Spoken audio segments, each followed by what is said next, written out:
Welcome to True Crime, Authors and Extraordinary People, the podcast where we bring two passions together. The show that gives new meaning to the old adage, truth is stranger than fiction, and reminding you that there is an extraordinary person in all of us. Here is your host, David McClam. What's going on, everybody, and welcome to another episode of True Crime, Authors and Extraordinary People. Of course, I'm your man, David McClam. If you guys haven't already, make sure you follow us on all of our social media. One link to a link tree will get you every place you need to go pertaining to the show. And just in case, like you always hear me say at the beginning, if you are someone or you know somebody who feels like hurting themselves or someone else, please leave this episode. Dial 988. It is the suicide prevention hotline. You can call or text them. They will get you the help that you need. In a case no one has told you this today, let me be the first to say, I do care, and I do need you to be here. Well, if you're paying attention, it is now time again for another author episode. Let me tell you who our guest is today. He is a best-selling author and storyteller drawn to the hidden histories that shape our world. A former financial writer turned true crime investigator, he spent a year meticulously uncovering the long-forgotten 1949 Crystal Beach murder that became the haunting core of his book. He is the best-selling author and the author of Madman. Please welcome M.F. Gross. How you doing, man? Great, David. Great to be here. Thanks for having me on the show today. Well, thank you for coming on the show. I'm going to start with the number one question I ask every author I interview and every guest. Is there anything else that we should know about M.F. Gross that was not covered in your intro? Oh, there's probably a lot. We probably don't have time for all that today. Probably one interesting thing I didn't put in my intro is I owe a lot of the writing to my 4-year-old Sheltie, who sat at my feet most of the time I was writing the book. So she's kind of my muse for the book. All right, so my first question is, this story happened in 1949, Florida, Crystal Beach to be exact. Can you tell us what it was like at that particular time from your research stuff that you've done there at Crystal Beach? Sure. Crystal Beach in 1949 was about as close to an idyllic American little beach town as you could get. It was close-knit. Just about everyone knew each other. There was a very small population. They did have snowbirds that came over the winter from up north. These were typically well-heeled people that stayed up north and then would come down and spend the winters in Florida. But there was a pretty good year-round population as well. Very little crime. In fact, the biggest crime you would ever see here would be a cat in a tree or somebody drinks too much on Friday night, because they were like, everybody knew each other. So it wasn't like crime was even existent here. And it was like a beachside Mayberry, if you can imagine that. So I'm probably going to say that if there was very little crime there, then what you've written, and we're going to talk about Madman, had to send shockwaves across Crystal Beach. I'm also assuming it's like any other Florida town, probably during the summer, very hot, very humid. I'm from Waycross, Georgia, so border on Florida. So I've been there many times. So I know the weather is very hot. I live in California now. I think it's the only second place I've lived that gets as hot. Well, I should say third. I did live in Arizona for a while. But with this being the big crime that it was, what shockwaves can you tell me that it actually did send once it got around town? Well, because of that characteristic of the town, that there was such little crime, it was such a close-knit community, this horrific of a crime made it all the more traumatic for not only Crystal Beach residents, but the communities surrounding Crystal Beach. And I think that's why it stuck in people's minds for so long, even through today. The people I interviewed that were children then, I mean, it was just traumatizing for them. And to a person, they all remember this as like this horrific event of their childhood. It affected them that much. They remember being locked in their bedrooms. My dad's on the porch with a shotgun at night. They were terrified that he was a real life Freddy Krueger. And there were songs written about it. There were local legends that grew up about it. So it really made an impression in the minds of these people. So let's go ahead and break down what I consider to be the three main characters of this book. So for the audience's sake, the three main characters I'm talking about is Norman Brown, his wife Anne, and of course, James Russell. First of all, can you tell us a little bit about Norman Brown and his wife, Anne? Sure. Norman and Ann Brown were retirees. They had moved down from New York City. They were on a very low income. Norman was living on his pension. He worked for an electric company. And Norman had actually divorced Ann several years earlier. He remarried. He moved with his second wife to Crystal Beach. And shortly after he moved there was in 1947. His second wife died, upon which point Norman returned to New York, remarried Anne, his first wife, 77 days later, and moved back to Crystal Beach. So there was some eyebrow raising about that afterwards, but that was kind of scandalous at the time. But they were people of supposedly limited means. They lived on the very edge of Crystal Beach in a very isolated area. It was in the woods, and that's where they were on this morning in 1949. So now we kind of know who the victims are. Can you tell us a little bit about Rastus Russell? Rastus Russell was a well-known troublemaker in the area. The larger area is Palm Harbor, which is really the Crystal Beach is kind of on a little separate corner of Palm Harbor. But Rastus Russell was well known in Palm Harbor. He'd been arrested many times. He'd been in and out of mental institutions. He'd spent some time in prison, primarily for things like car theft, burglary, assault. He was kind of an all-around ne'er-do-well, well known to local police. He had disappeared for 7 years, and that's a whole different story that's covered in the book, but spent some time in Chicago. He got arrested there for car theft, did some time in Chicago, actually escaped from an institution up there and came back down here and was hauled back there by the FBI to do his time. He ended up only doing about a year up there in prison. And he comes back to Palm Harbor in early 1949 to stay with his aunt. And that is when he crosses paths with the Browns, which was actually 3 months prior to the murder. So is it just because the year that we're in 49 versus now? Because, now if you escape prison, they pretty much lock you away and try to throw away the key. But did he do that year solidly after he got caught and didn't release again? Well, Rastus Russell he'd actually been a patient I don't know if you call him a patient or an inmate at Chattahoochee State Mental Hospital in Florida. He escaped from there. He escaped from a jail in Illinois. Various other times he had committed these crimes and for whatever reason ended up doing very little time or was outright released. He was on trial in 1941 for attempted murder, in which an assault on a police officer in addition to attempted murder. And the judge just let him go, let him leave the state.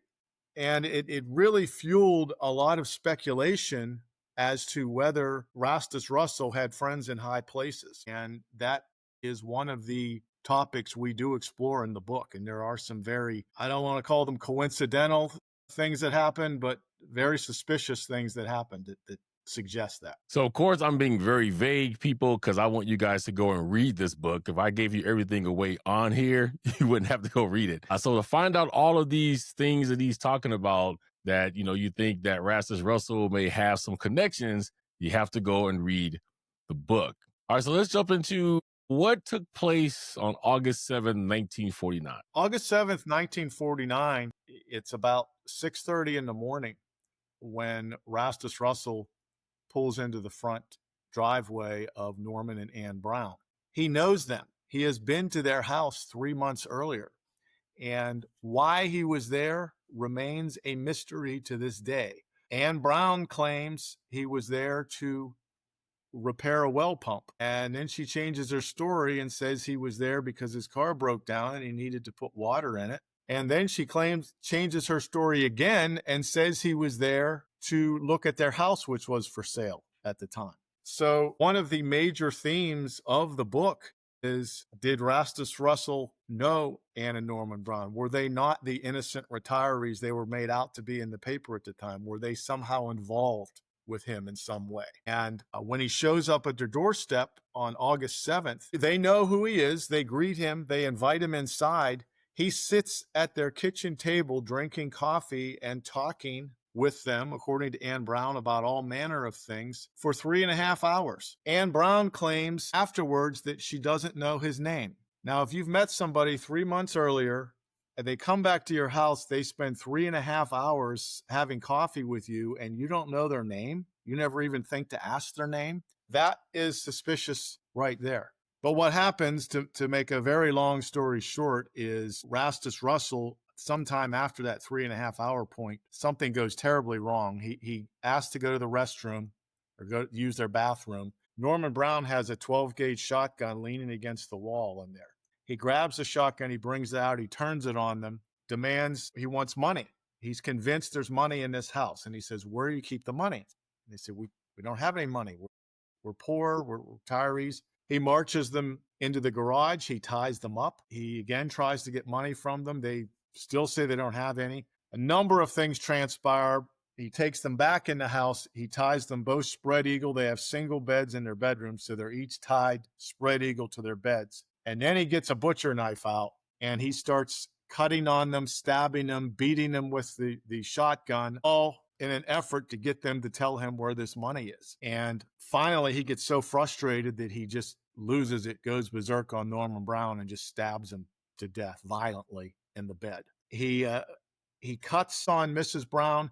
He beats Mrs. Brown, but he ends up not killing her for whatever reason. And this all takes place over a period of hours. I mean, it's not just happening over 10 minutes. He's there until the murder doesn't take place till 1 o'clock in the afternoon. And when he is done, he goes out and he's sitting on their front porch with a sawed-off shotgun in his lap. Norman Brown's dead, tied to the bed, carved horribly up. Ann Brown's severely injured, laying on the bed. And that's when the second part of this crime takes place. So my true crime brain just works a whole lot different than some people's. But when I was reading this part, my thought pattern kind of went to, could this been a possible setup by Anne? Did she really know what he was there for? And the reason I come to that conclusion is because out of the two victims, she still stays alive and breathes. She told like 3 different stories about who he was, or at least why he was supposed to be there. So to me, it's like, did she know something? Is something going on?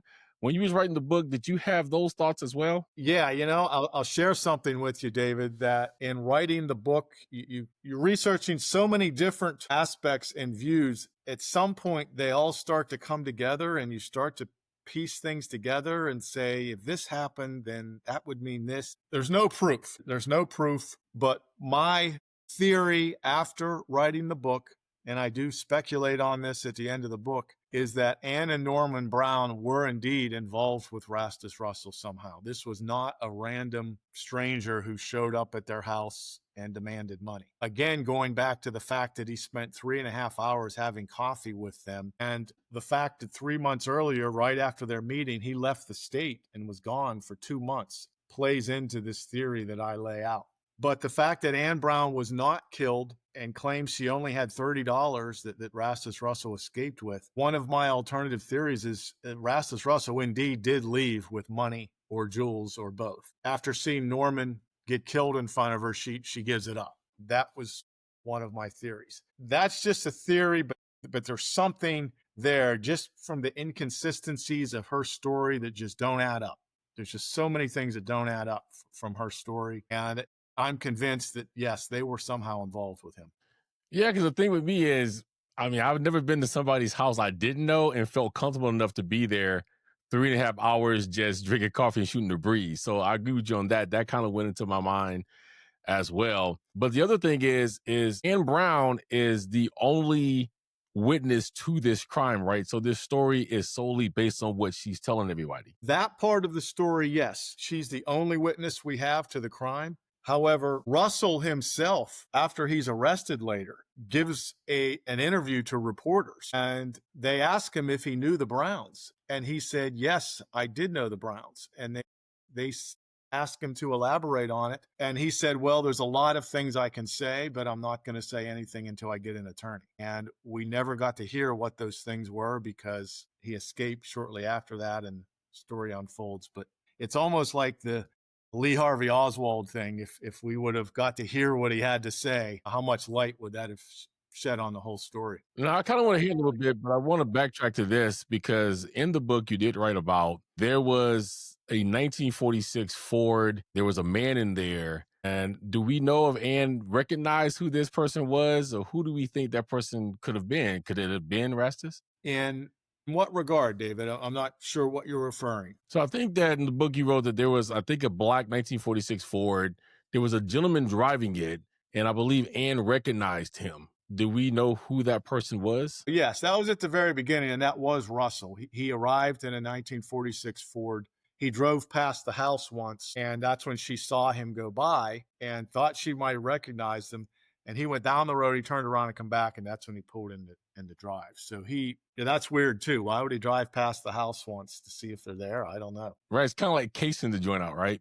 Yeah, maybe seeing if they're there, if they're available. But yeah, that 3.5 hours sounds more like a negotiation to me. Yeah, that always troubled me. The other thing that troubled me about that too is, as far as you know, did he always keep a shotgun in the bathroom? Well, yeah, they lived out in the corner of the woods of Crystal Beach, and it was the road they lived on was called Rattlesnake Road, and that was for good reason, because if you're familiar with the wilderness of Florida, it's like excellent breeding ground for rattlesnakes. Mm-hmm. And so there was not only rattlesnakes, there was other wildlife there. And Norman kept a shotgun there in fact, just a few days earlier, he had shot a 6-foot rattlesnake in the backyard. He had cut it open and had 22 babies in it. Holy cow. And David, just for your information, I lived there. I mean, not in the house, but I lived about 100 yards from where this took place, which is how I got interested in the story. And I can tell you from firsthand knowledge, there are still rattlesnakes back there. Now, I mean, I don't want to give too much away, but this book, so that's just one of the stories, if you can believe that. So that's just one part, the whole murder thing. Can you give us a little taste of the second part, what goes in after, now that Norman Brown is dead, Anne has been injured, Russell escapes? What happens a little bit now after that? Yeah, there's a lot of people think the story is just the murder, and that's actually just the beginning of the story. I mean, this story goes so far, and there's so many things that happen in it that you think this can't be real. Somebody must have made this up. When I first got the whole story together, I was like, this seems like a movie, and it wouldn't even be a believable movie, all this stuff that happened. But yeah, this ends up being like a month-long saga that involves escape, a huge cat and mouse chase that takes place through 3 different counties around the Tampa Bay area. There is this twisted love story that's intertwined in the whole thing, where Rastus has this thing going on with a 16-year-old girl, and that also breeds a lot of suspicion into what was going on, how much her and her family were involved. So there's so many things that take place. But the second part of this crime is, as he's sitting on the porch, the neighbors pull up because the Browns had agreed to watch their baby daughter while they went swimming that afternoon. It's Sunday afternoon. This couple owned a store in Crystal Beach, the only little general store in Crystal Beach, and Sunday's their only day off.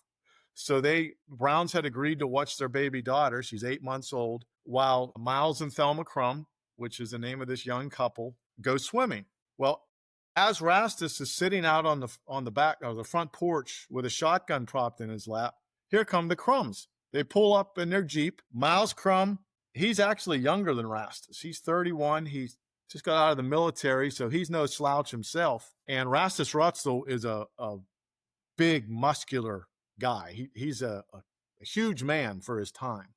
And he's on the front porch, and Miles walks up and sees this stranger on the porch. He's got a bloody T-shirt. He's holding a sawed-off shotgun. Well, Miles immediately knows something isn't right with his picture. He says, "What's going on here?" Russell points the shotgun at his face and says, "Get in the house." Miles initially starts to comply, but then he makes his move. He grabs the gun, and they go tumbling to the floor. They're in this death struggle for the gun. Miles himself says, "I almost had him. I almost had him." And if he would have, none of the rest of the story probably would have played out. But unfortunately, Russell was able to pull away from him, drops to his knee, and fires a shotgun right into his gut. And Miles collapses on the ground outside. His wife comes running up with the baby. Russell approaches the wife, points the shotgun at her face, and as he does, she instinctively drops the baby. Whether she dropped it, threw it, pushed it out of harm's way, whatever she's doing, and he pulls the trigger, but nothing happens. He either didn't have another shell in the breech or the gun jammed. So he takes the shotgun instead and clubs her over the head with it. She falls to the ground unconscious. Miles, meanwhile, has crawled back to the Jeep. He's holding his insides inside with one hand. With the other hand, he manages to pull himself into the Jeep. He starts the Jeep, and as he looks up, there's Russell standing in front of the Jeep with the shotgun. But Miles sees an opportunity, and he slams the Jeep into gear and slams on the gas. And he's going to run Russell over. What he doesn't know, David, is that when Thelma dropped the baby, it's laying right in front of the right front tire of the Jeep. Fortunately, to make a horrible story not quite as horrible as it could have been, the Jeep, he accidentally has slammed it in reverse in his haste, and it goes flying backwards instead into the fence. He slams it back into gear, and he goes tearing out of the yard down to a neighbor's house. And eventually, the neighbor calls ambulance. Thelma awakens. She sees the baby. She grabs the baby. A few minutes later, she comes running through the woods, carrying her baby. She's bloody. She's sweating, obviously traumatized from the whole thing. And that is where finally the neighbors call for help, and ambulance and police start showing up after that. But by that point, Russell was long gone. You guys must go read this book. It is definitely a page turner. You look like a very young cat to me. So how did you get involved with this particular story that happened in 1949? That's a great question. I never set out to say, I think I'm going to be a true crime writer. Let me go find a story to write about. I've been in the financial industry for over 20 years. I was just recently had retired from that business, and I was just taking it easy. I was out on my dock one day, and I was reading a book, and it was about local Crystal Beach history. A lot of it was just about the good times growing up in Crystal Beach and what it was like, and the picnics and swimming and fishing and all that stuff. And in between all these stories, I came across this dark story that I'd never heard of about Rastus Russell. And this older lady that lived in Crystal Beach relayed the story of how when she was a little girl, she was 6 years old when this happened. And she remembered the day after walking up to this house and looking in the window. And she says, all I could remember is all the blood that was everywhere, on the walls, on the floor, and it just burned into her memory. But even more so, she said the smell. There was just this smell. And even today, when she walks back there, she says, I still smell that smell. And so I know I don't walk back there anymore.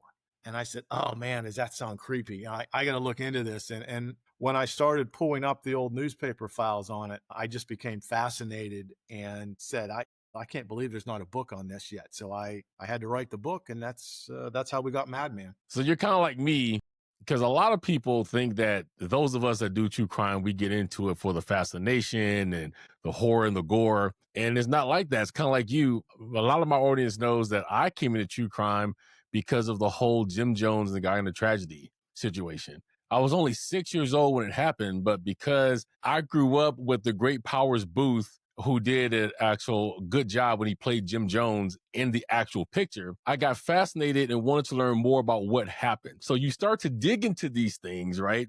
And you find out that maybe everything wasn't quite like it seemed at the beginning, at least. And then you get into this true crime situation. So I do think that true crime kind of finds us, because there's those of us that does like true crime for the horror and the gore, but people like you and myself, we want to know more about it. What was the research behind it? What was the reason behind it? What was these people like? And I think that's what kind of drew you into it as well as myself. Absolutely, David. It was more a fascination with the story. And I said on my blog that for me, I wrote the book almost for myself because I was so fascinated with his story and how it turned out. And I just chose to share it with other people. But yes, I know exactly what you're saying. It's not a fascination with the gore. It's a fascination with the story and trying to figure out what really happened. And that's where it was for me. Now, this book is like a Hollywood movie.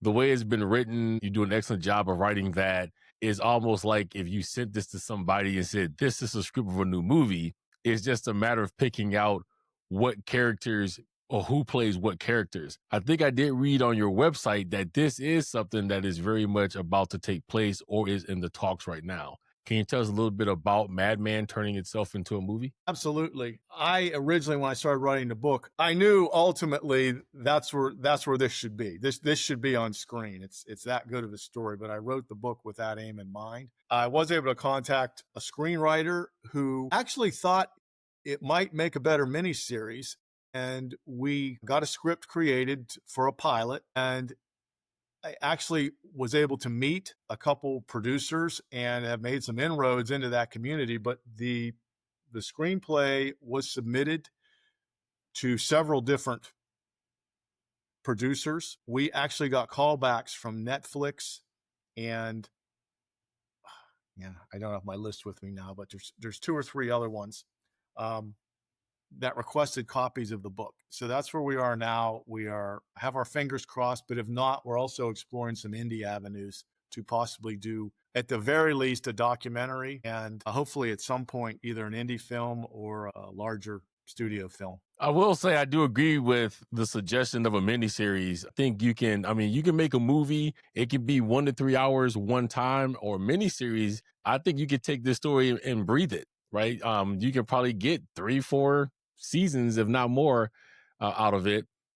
I do live not far from what is considered to be the movie capital of the world, which is Burbank, California. Every studio in the world imaginable is there. Netflix is right on the way there. So I do wish you good luck with that. Here's a fun question. In your mind as the author, have you thought about who you would want Hollywood star-wise to play each role? Absolutely. In fact, that's conversations I've had with producer and screenwriter that they've asked. We've had discussions. My problem, David, is I'm from a little bit older generation where all my references are guys that were popular 20, 30 years ago. But if I had my choice, the perfect Rastus Russell is Edward Norton Jr. He's a little bit too old to play the role now. But Ed, if you're listening, we could always make you up a little bit younger.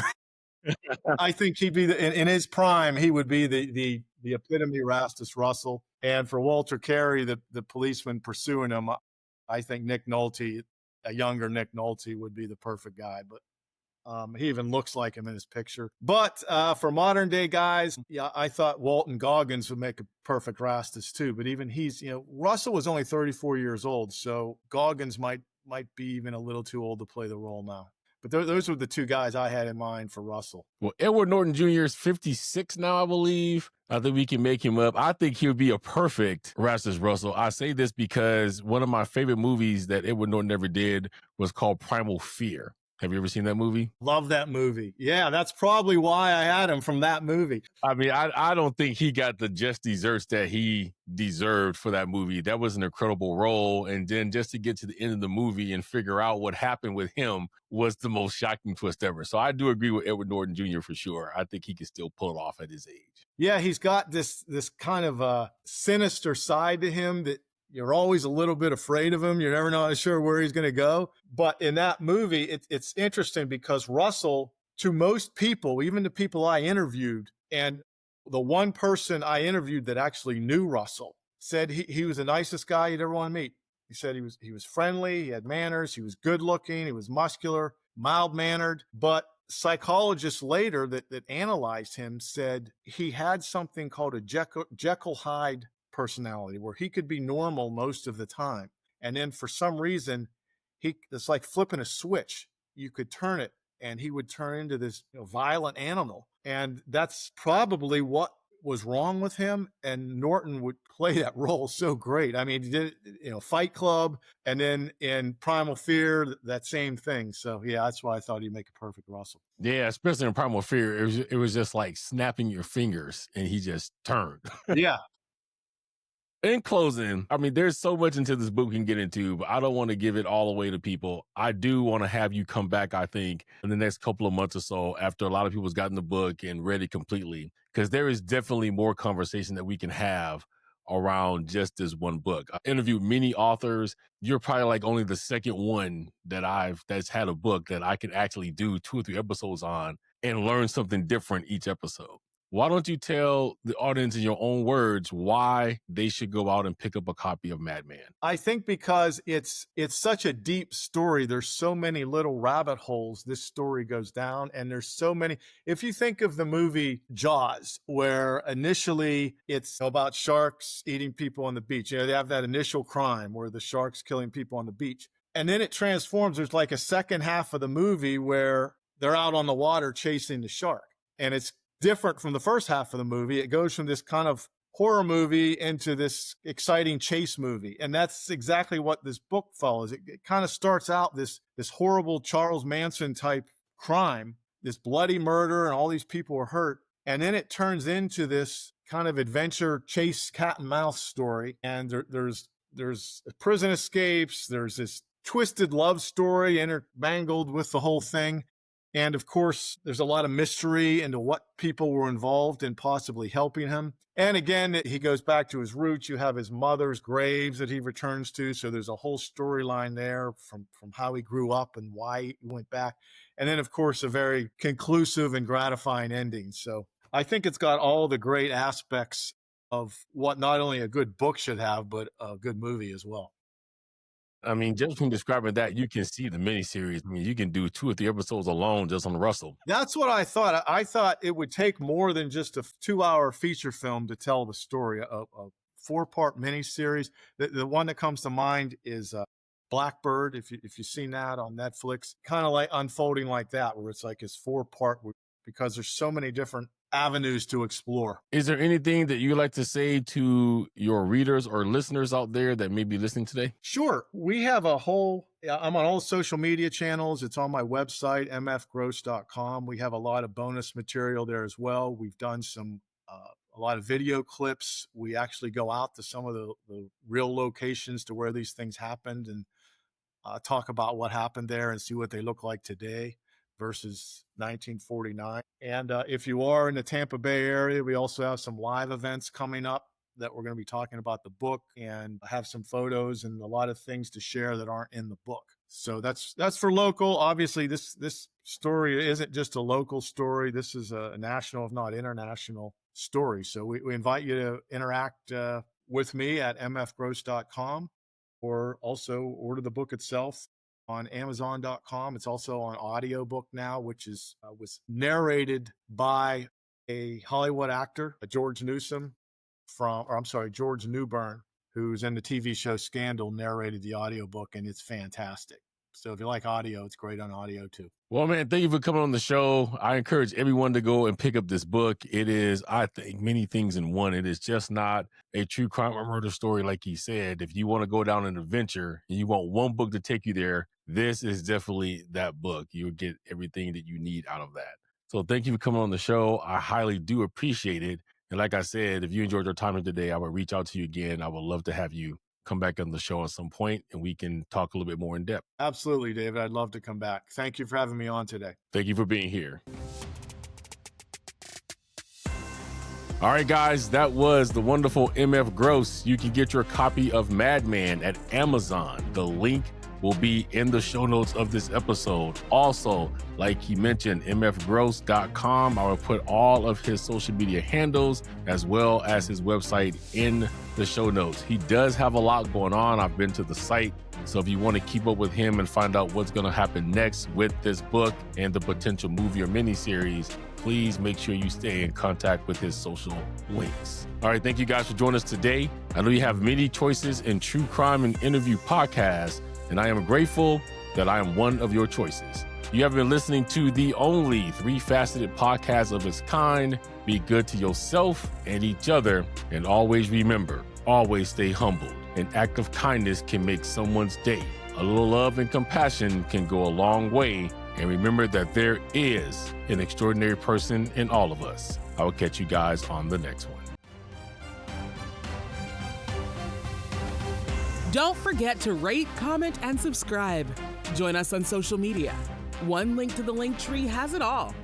Feel free to drop us a line at truecrimeandauthors@gmail.com. Cover art and logo designed by Arslan. Sound mixing and editing by David McClam. Intro script by Sophie Wilde and David McClam. Theme music, Legendary, by New Alchemist.